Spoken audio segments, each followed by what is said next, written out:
استجب دعانا ولا تخيب سيدي رجانا آمين آمين استجب دعانا ولا تخيب سيدي رجانا.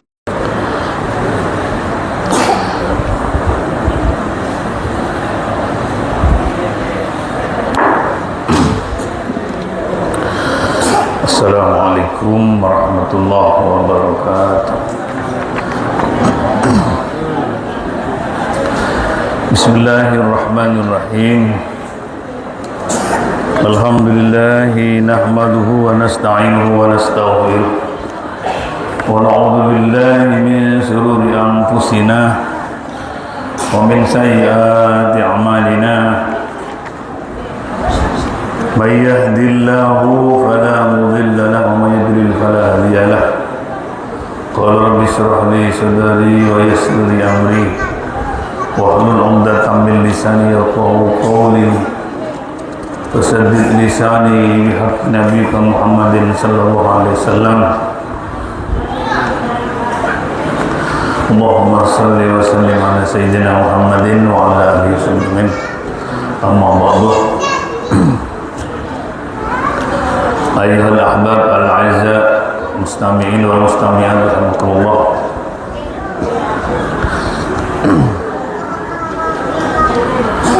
Kita mulai pertemuan kita pada malam hari ini dengan bacaan suratul Fatihah dengan harapan semoga apa yang menjadi hajat kita semua dapat terkabulkan oleh Allah Subhanahu wa taala. Lebih utama kita hadiahkan untuk Rasulullah Muhammad sallallahu alaihi wasallam beserta keluarga dan sahabatnya serta dzurriyyah-dzurriyyahnya. Yang khususkan kita hadiahkan untuk Raden rahmatullah sudah nampil. Kemudian dengan ini mudah-mudahan keluarga kita yang mungkin kurang sehat, mudah-mudahan diberikan kesehatan oleh Allah Subhanahu wa taala. Sehat walafiat ala dunia al-Fatihah. A'udzu billahi minasy syaithanir rajim. Bismillahirrahmanirrahim. Alhamdulillahi rabbil alamin arrahmanir rahim maliki yaumiddin. Iyyaka na'budu wa iyyaka nasta'in. Ihdinas siratal mustaqim. Siratal ladzina an'amta 'alaihim ghairil maghdubi 'alaihim waladdallin. Bismillahirrahmanirrahim. Babul amri bi ta'ahudil Qur'ani. Babu utawi iku bab al-amri. Babul amri bi ta'ahudil Qur'ani.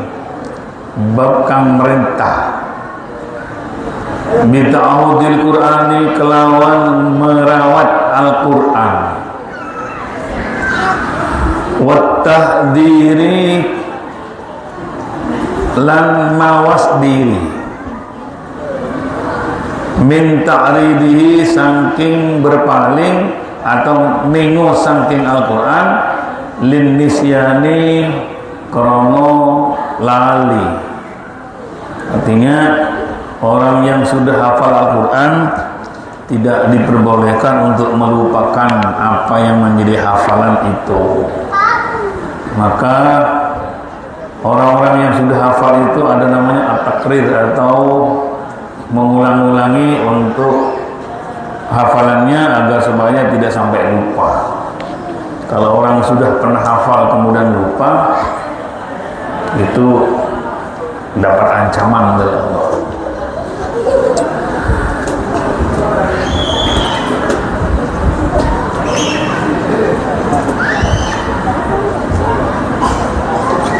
Bab ini akan menerangkan atau ada perintah kepada orang yang menghafal Al-Quran untuk merawat dalam artian menjaga hafalannya dan diwanti-wanti katanya.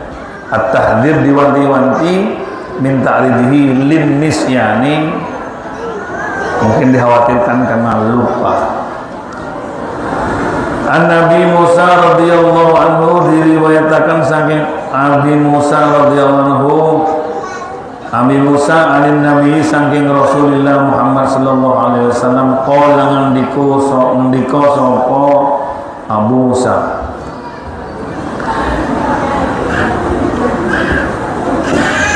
qala ngendika sapa Rasulullah sallallahu alaihi wasallam, ta'ahadu hadzal qur'ana, ta'ahadu padha ngrawatto sapa sira kabeh hadzal qur'ana ing iki Al-Qur'an. Jagalah Al-Qur'an itu. Fa walladzi demi Allah, demi zat nafsu Muhammadin kang utawi awake Muhammad biadi iku tetep ing dalam kekuasaane Allah di lahu asaddu tafallutan, lahu ayat yang utawi Al-Qur'an iku asaddu luwe sanget apane tafallutan ilangi ucule minal ibili tinimbang saking unta fi uquliha ing dalam kendaline atau ikatannya unta. Jadi hafalan yang ada pada kita itu, hafalan Al-Quran itu lebih gampang lali ketimbang kita mengikat unta dengan tali yang telah dipasang itu.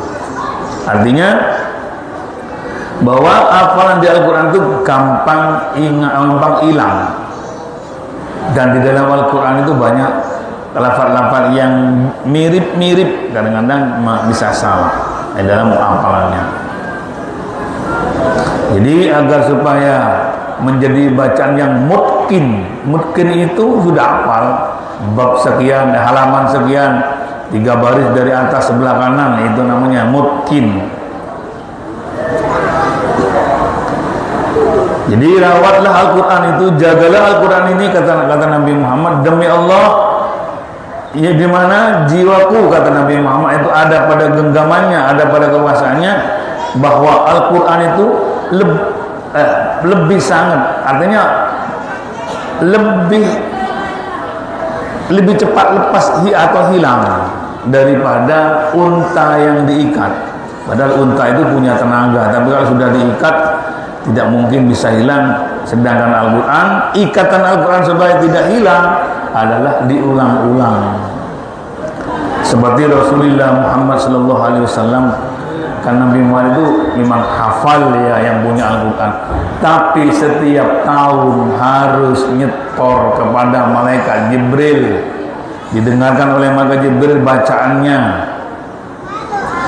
Jadi dilihat bacaannya yang namanya dari sisi kemanusiaannya, karena manusia biasa seperti kita satu sisi, maka mungkin bisa jadi lupa. Oleh karenanya Nabi Muhammad setiap tahun itu membacakan Al-Quran itu kepada malaikat Jibril. Bapak Ibu yang dimuliakan oleh Allah Subhanahu wa taala, ayat yang pertama kali turun seperti kita tahu bersama, Iqra bismi rabbikal ladzi khalaq. Tapi kenapa kok tidak letakkan pertama? Sedangkan surat dalam Al-Quran yang terakhir diturunkan adalah surat An-Nasr.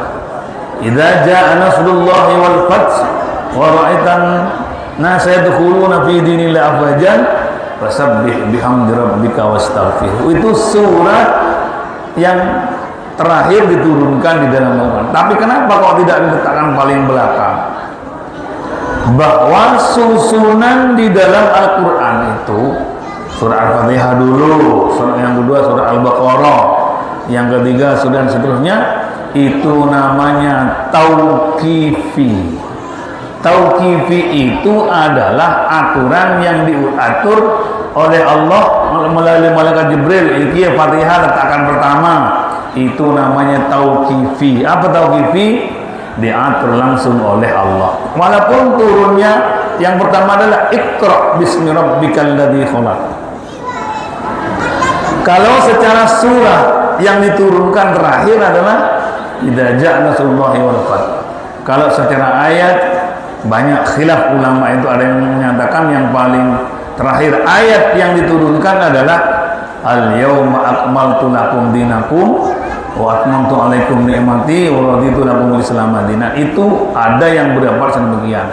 Diturunkannya saat Nabi Muhammad haji wada. Dan setelah itu Nabi Muhammad meninggal dunia karena sudah tidak haji lagi, maka dikatakan haji wada.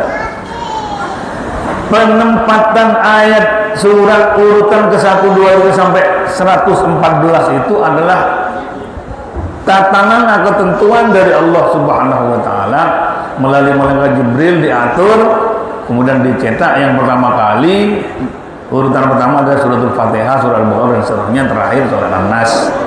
Itu namanya tauqifi. Tauqifi itu ketentuan dari Allah. Katanya anak sekarang dari sononya diatur oleh Allah. Jadi seperti surah yang paling akhir diturunkan idza ja'a nasrullahi wal fath, itu sekaligus aba-aba kepada Nabi Muhammad sallallahu alaihi wasallam. Kok cara ngomong sok Surabaya mat Muhammad awakmu gak kira suwe meneh. Sebentar lagi sampean sudah akan berangkat meninggalkan umatnya. Dengan turunnya surat An-Nasr idza ja'a nasrullahi wal fath wa ra'aitan nasa yadkhuluna fi dinillahi afwaja. Muhammad, kalau sudah terbuka al-fathu, kemenangan, orang-orang itu sama-sama masuk Islam secara berbondong-bondong, berarti Nabi Muhammad sudah sepuh. Apa perintah Allah? Fasabbih bihamdi rabbika wastaghfir.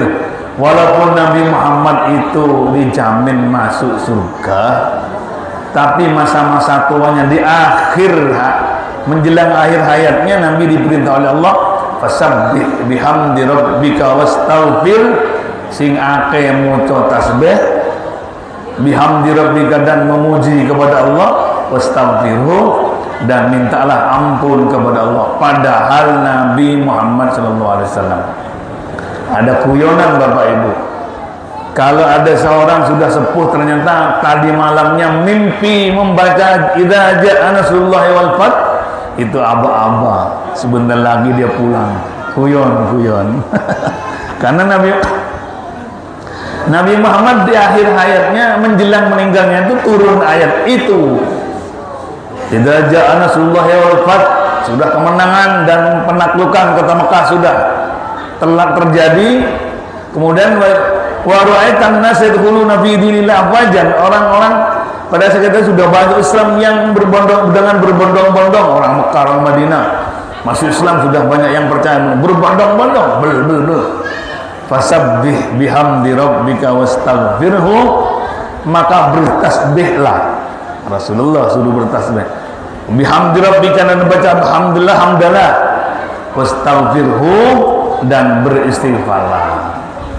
Jadi walaupun tidak mimpi Bapak Ibu, walaupun tidak mimpi baca itu, kalau kita sudah usia sudah 50 ke atas ini ya, fasabbih bismi rabbika wasabbih bihamdi rabbika wastaghfirhu, dan banyaklah baca istighfar.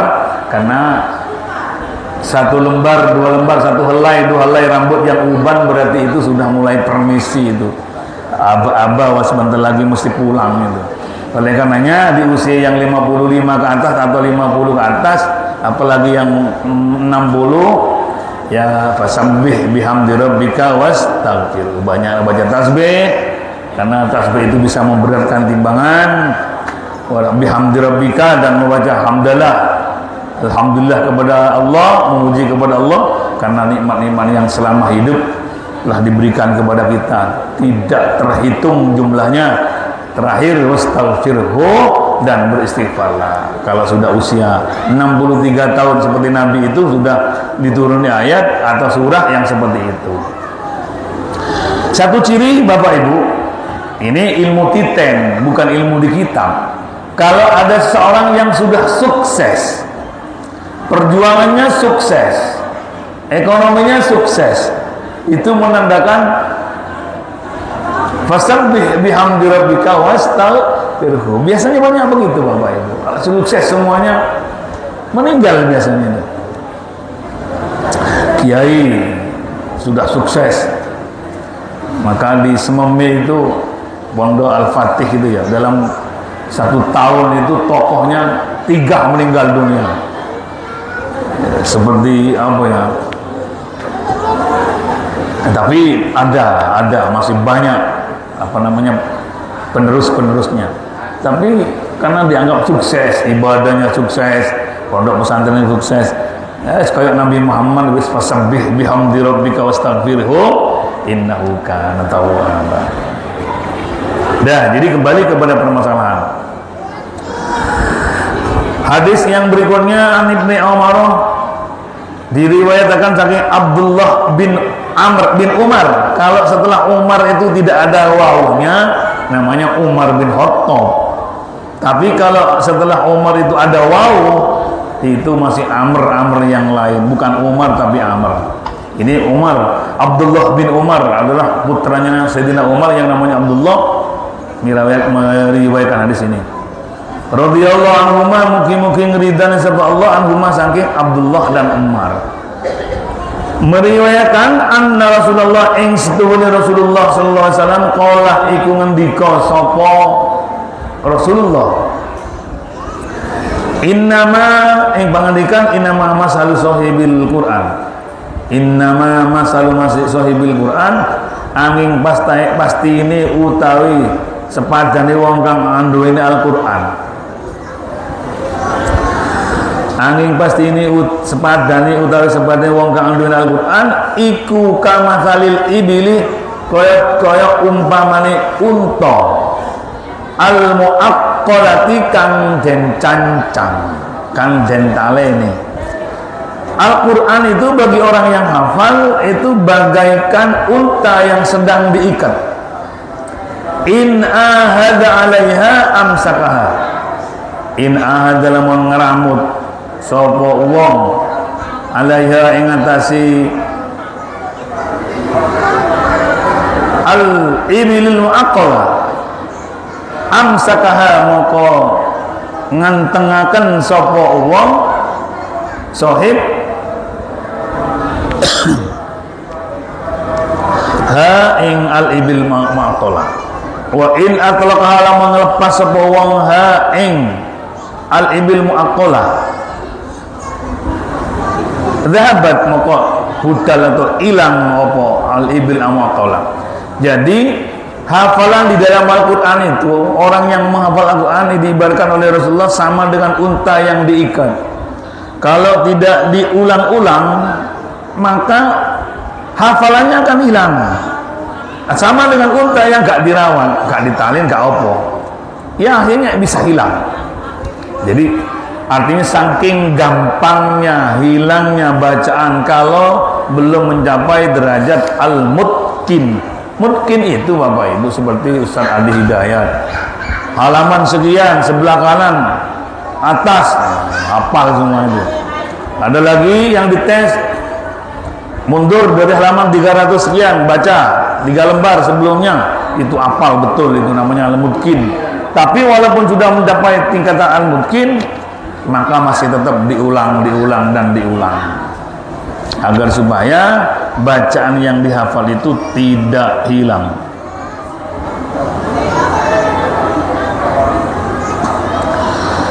Jadi oleh karenanya, karena Al-Quran ini termasuk nikmat bagi seorang, anugerah dari Allah untuk seseorang, maka harus dijaga agar supaya hafalan itu, karena tidak semua orang bisa hafal Al-Quran setebal itu bisa hafal. Akan tetapi untuk umat Islam ini jutaan orang yang hafal di Indonesia pun juga banyak yang hafal. Di tingkat-tingkat dunia, Afrika, di orang yang hitam-hitam banyak yang hafal itu. Beda dengan agama Nasrani, jarang yang hafal Taurat itu, Injil atau sekarang yang sudah banyak dirubah itu sulit ada yang hafal itu.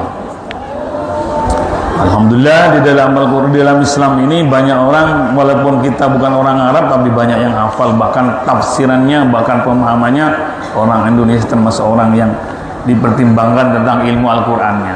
Banyak yang hafal, banyak yang pandai memberikan penafsiran, bahkan orang-orang Indonesia ini banyak yang tingkatan mengarang kitab. Bukan hanya orang yang berbahasa Arab, tapi orang Indonesia walaupun orang biasa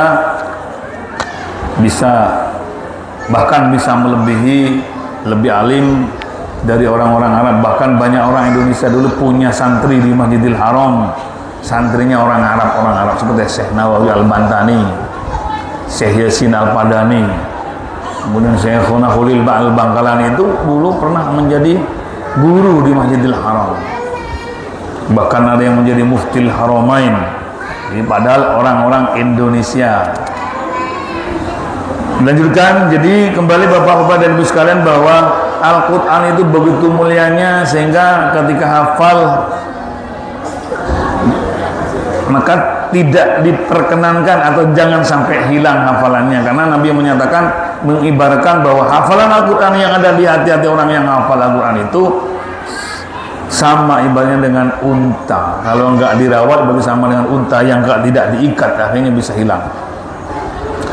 Sekali lagi Bapak Ibu, saya sering menyampaikan di tempat ini, sekarang banyak orang yang marak-marak meletakkan putra-putrinya di pondok pesantren hafidil Quran atau hufad.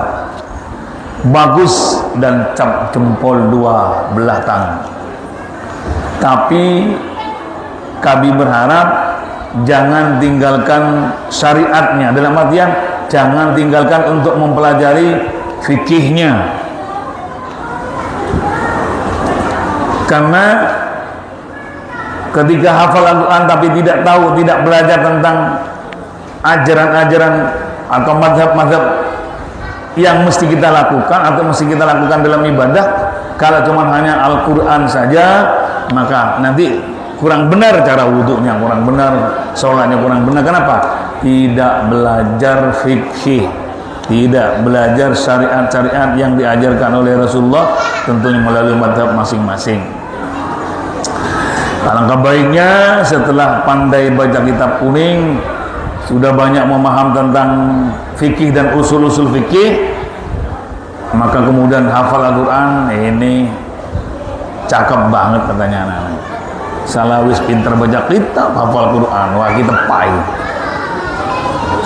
Apakah salah? Tidak ada yang salah. Hafalan dipondokkan di pondok pesantren tahfidzul Quran bukan salah, bahkan dia untung sekali dan hebat. Akan tapi alangkah baiknya juga disertakan mempelajari syariat-syariat Islam yang tertuang di dalam kitab-kitabnya madhab yang diistilahkan dengan fikih dari permadhab atau muqaronatul madhahib. Jadi lebih sempurna kalau demikian. Kalau ternyata fikih dan muqaronah dalam permadhab dan muqaronatul madhahib sudah dikuasai, kemudian dia hafal Al-Quran, apabila banyak generasi yang semacam itu ke depan, maka insya Allah Islam semakin kuat dan semakin kuat. Mudah-mudahan generasi-generasi selanjutnya bisa mempunyai dua senjata, satu di samping hafal Quran, mereka bisa mengetahui hukum-hukum yang ada yang mesti kita lakukan, yang tertuang dalam madhab-madhab yang 4 minimal.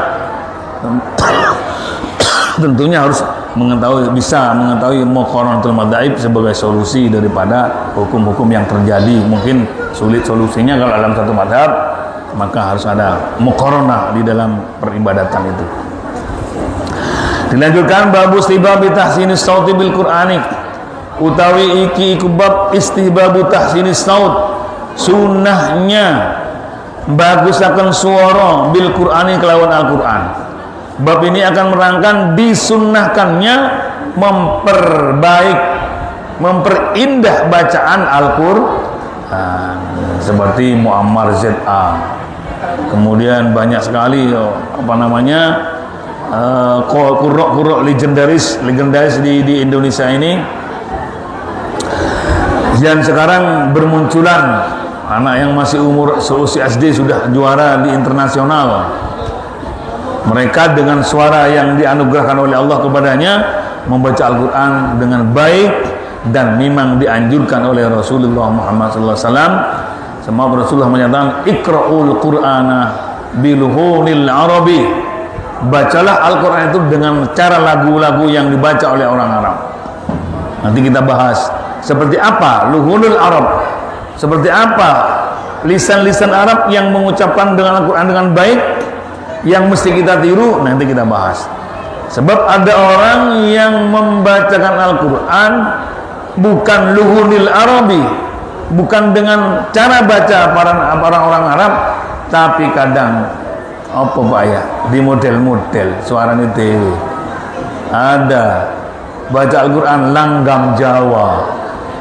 Dulu pernah terjadi ada orang baca Al-Quran langgam Jawa. Boleh nggak? Ya mungkin boleh, asalkan tidak ada unsur penghinaan.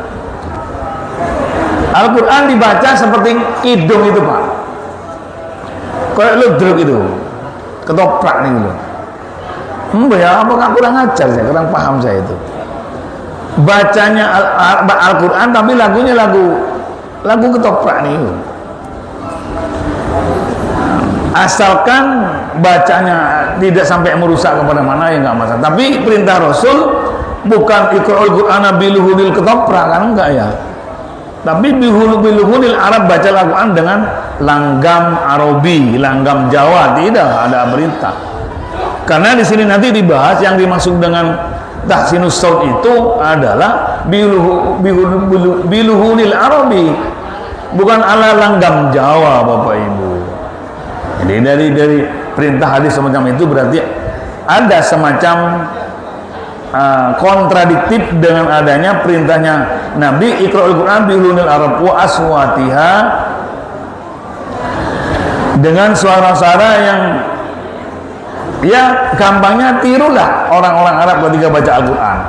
Singka niko sekarang kayak tulinan Al-Quran di lagu-lagu itu justru kayak tulinan. Itu marah Nabi itu, bukan seneng karena perintah untuk melakukan Al-Quran dengan baik, tapi kalau di model-model itu bukan luhunil Arab itu ternyata. Baik, hadis yang pertama dari bab ini, an Abi Hurairah radhiyallahu diriwayatkan dari Abi Hurairah, qala ngandika sapa Abu Hurairah, sami'tu Rasulullah sallallahu alaihi wasallam yaqul, tau krungu sapa ingsun ing Rasulullah yaqulu halid dawuh sapa Nabi. Nyatane berdawuh, ma adinallahu li syai'in ma adina li syai'in nabiyyin hasanis sauti yataghanna bil qur'ana ya jaharu bihi, ma adina ora tau maringi izin sapa Allah li syai'in maring perkara, ma adina kaya oleh ngidini sapa Allah li nabiyyin maring nabi hasanis sauti yang nyatani bagus si suara, ya tawonna kelawan ngelakon sapa wong bil Qur'ani kelawan Al-Qur'an, ya jaharubi hale jelasaken sapa wong bihi kelawan Al-Qur'an. Jadi tidak pernah Allah memberikan izin apapun. Jadi kalau sampai denger Pak ya, kalau ada kata lafaz syai'un jatuh setelah nafi, ya saya ulangi, apabila ada kalimat di dalam bahasa Arab lafaz syai'un jatuh setelah nafi, maknanya sedikit pun, ma'adinallahu li syai'in, sedikit pun Nabi tidak pernah memberikan izin dalam apapun. Karena lafaz syai'in yang jatuh setelah nafi maknanya berfaedah taklilul qalil, menyedikitkan barang yang sedikit, maka maknanya sedikit pun, sekalipun tidak pernah Allah memberikan izin untuk apapun selain seperti memberikan izin kepada Nabi tentang memperbaiki bacaan, memperbaiki suaranya dalam membaca Al-Quran, dan harus membacanya dengan lantang. Jadi Al-Quran boleh dibaca dengan lantang sejauh tidak mengganggu orang yang sedang sholat, sejauh tidak mengganggu orang yang sedang tidur di sebelahnya. Taswisun naim itu Pak, mengganggu orang yang sedang tidur walaupun membaca Al-Quran. Jadi ini gak boleh. Makanya di Indonesia termasuk Surabaya ini, orang tadarusul Quran pada bulan Ramadan maksimal jam 10. Kalau di desa nggak apa-apa Pak, sampai jam 12, jam 1. Nanti marek sahur itu masih baca Al-Quran lagi, sejauh tidak mengganggu orang yang sedang tidur. Jadi walaupun ngaji tapi ternyata taswisun naim, mengganggu orang yang tidur, tidak boleh ngaji nih gak situ, oleh ganjaran, oleh dusun yang sebelah itu. Apalagi mengganggu orang yang sedang sholat. Udah baca Al-Quran sebelah, banter di masjid, sebelahnya ada orang sholat, yang sholat dongkol, sopo moco Al-Quran ngocek, banter lagi. Di bacaan Al-Qurannya gak situ oleh ganjaran, tapi oleh dosa dan orang yang sholat di sebelah. Jadi ada nanti dibahas tentang taswisun naim, mengganggu orang yang sedang tidur. Jadi kembali bahwa Al-Quran boleh dibaca dengan baik, dengan bagus, diperbagus bacaannya. Seperti apa dalilnya tadi? Iqra'ul Qur'ana biluhunil arabi wa aswatiha. Bacalah Al-Quran dengan dilagukan.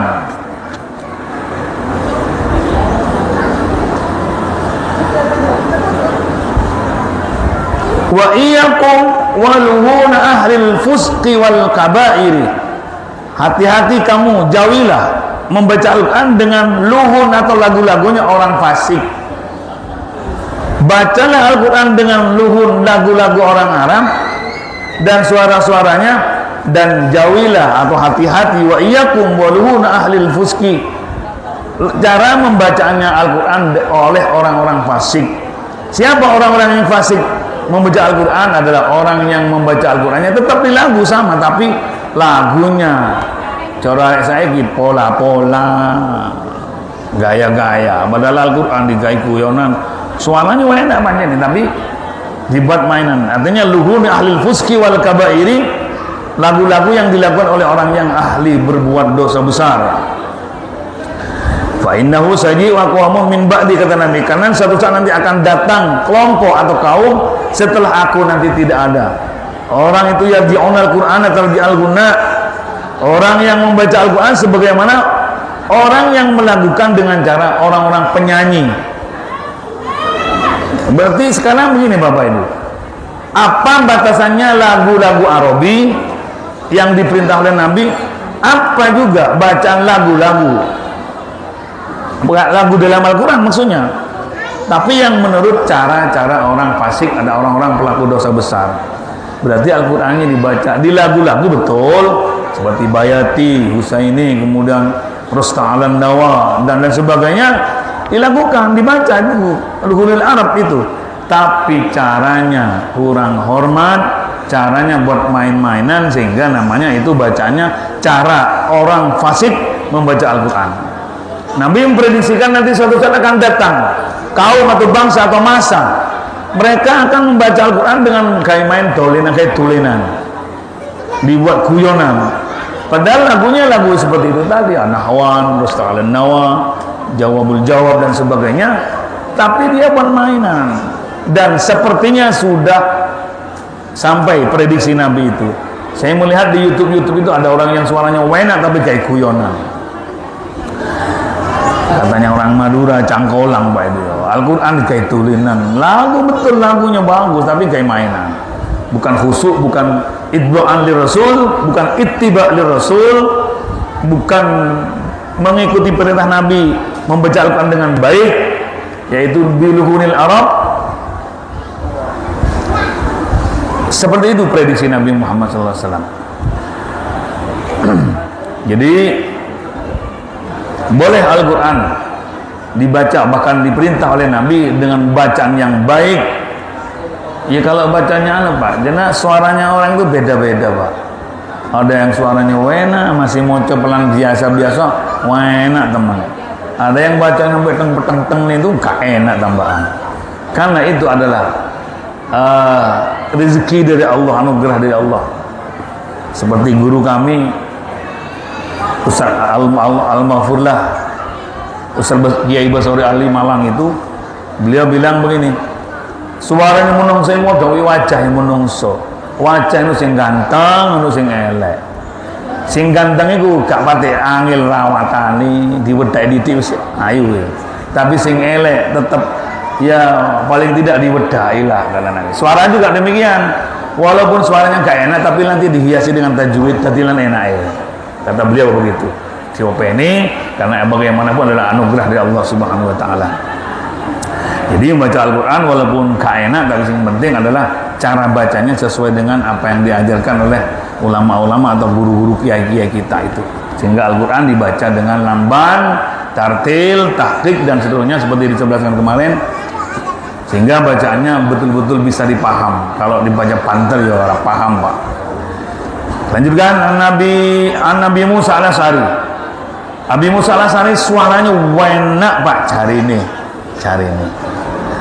Radhiyallahu mugi-mugi ridwan sallallahu saking Nabi Musa al-Asy'ari.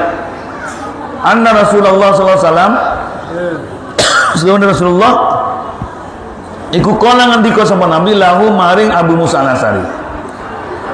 Laqad utita mizmaran min mazamiri ali Dauda. Nabi bilang, yaktini teman-teman uti taden paringi sira Abi Musa. Abi Musa sampai lu biar pangeran diparingi suara mizmaron ing suara kang api min mazamiri ali Dauda dari suara api Nabi Daud.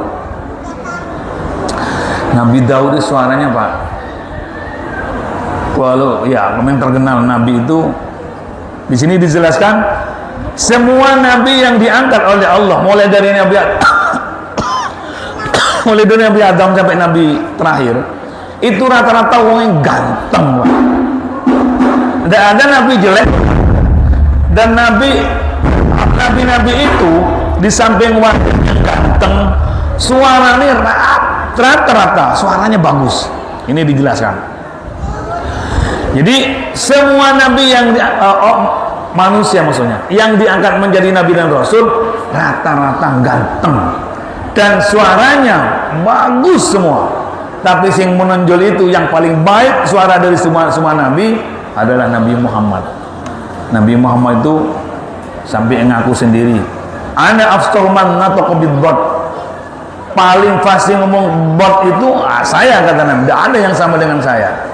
Dan Nabi Muhammad itu bukan hanya fasih botnya saja, tapi semua bacaannya beliau adalah paling fasih dari antara nabi-nabi yang ada. Masih ganteng, Bapak Ibu. Kalau Nabi Yusuf itu saya pernah baca di salah satu Qasasul Anbiya. Orang perempuan kalau ketemu Nabi Yusuf bukan hanya seneng ngelihat, langsung kebacut, kepincut langsung jatuh cinta itu. Saking gantengnya Nabi Yusuf itu. Jadi melihat bukan hanya kau kegantengannya, langsung jatuh cinta, saking gantengnya. Untung tidak ada sekarang, Pak. Kalau ada sekarang nih, wah ini nanti bahaya kepada orang-orang sekarang.